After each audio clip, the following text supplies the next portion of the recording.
So for reference, I use this article as reference, which is written by Kate Bradnan from UC Davis Genome Center. So he's written this command line bootcamp article in 2015, which is 5 years ago. Hopefully, but it's still useful. So I'm gonna copy that, put in here as my reference. Okay. Yeah, so I got some content there. So again, full credit for the content of this is belong to this article. I'm not teaching this because I'm not an expert in this. I am just sharing the way I learn it, and hopefully it's useful for somebody. So let's get started.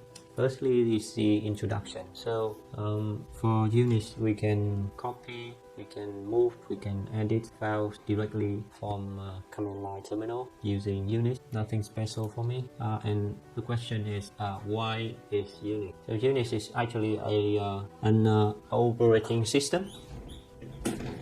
It's been around since 1969.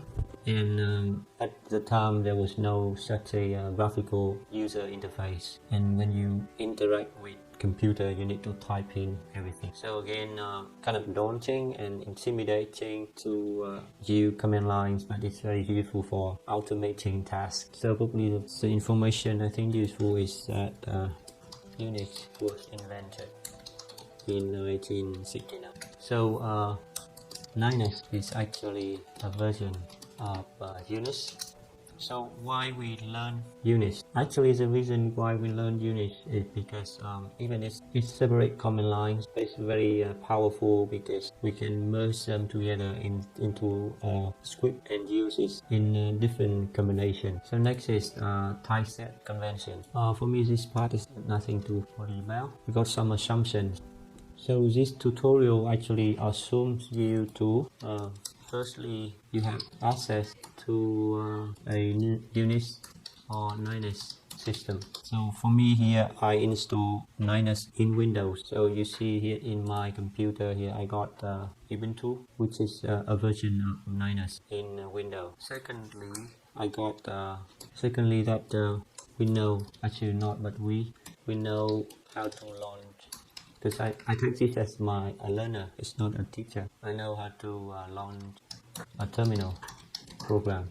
So actually there are multiple ways to launch a terminal program. I can go to in here Anaconda Jupyter Notebook. I can go to here, I can start terminal, and inside terminal here, which is PowerShell, I can type in bash and I got the terminal from Anaconda. But I can also go to start menu when I call Ubuntu, and a terminal is also start, and I can also type in CMD here from start menu, and I can call in bash and the terminal will be stacked. So it's kind of bash command inside window command. That's very convenient. So whenever I run bash command and it's just not working, I can turn back to Windows command, try it.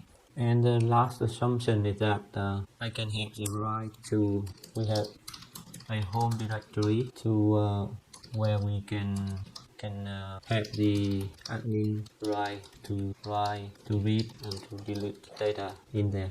So that's some of the assumptions. Next is the terminal. So terminal is something that terminal have two functionalities. Terminal is a place that you enter a command, but it's also a place that you receive the output from the program, from the command that you run. So if you are in Mac OS, the terminal, and or you are using Linux or Unix operating system, you should have a terminal installed in your machine. If you are using Windows like me, you can install Linux for Windows and you can have the terminal. You can call the terminal as the method that I just showed from the previous step. So talking about terminal, it's not like a software. It's very interesting that you can open multi-terminals at the same time. So I think I can type in a limit. Terminal is input and output data.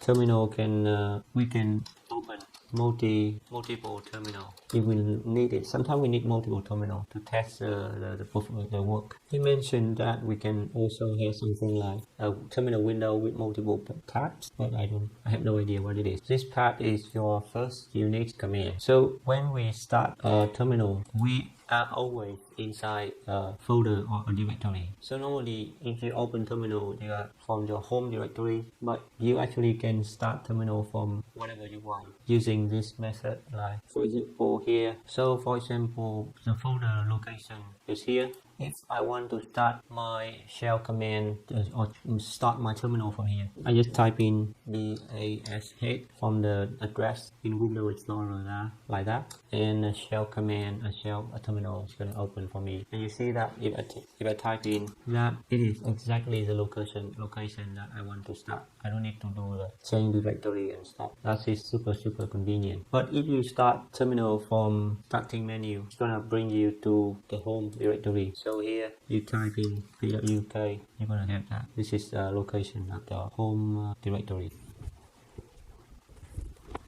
So the first command we're gonna look at, which is very useful one, ls command.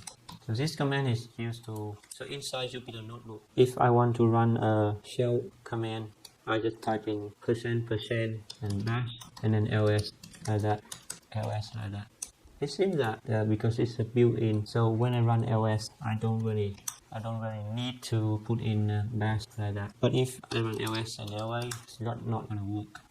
And I need to put in, even I put in this, not gonna work. I need to put in bash like that, and it's gonna work for me. So it shows me what inside this current working directory. So if inside the current working directory we got a folder, for example, called data, and from here we can list the content of the data. For example, inside data I got a text file like that. So here inside that I can copy this, and I'm gonna put in the folder which is data.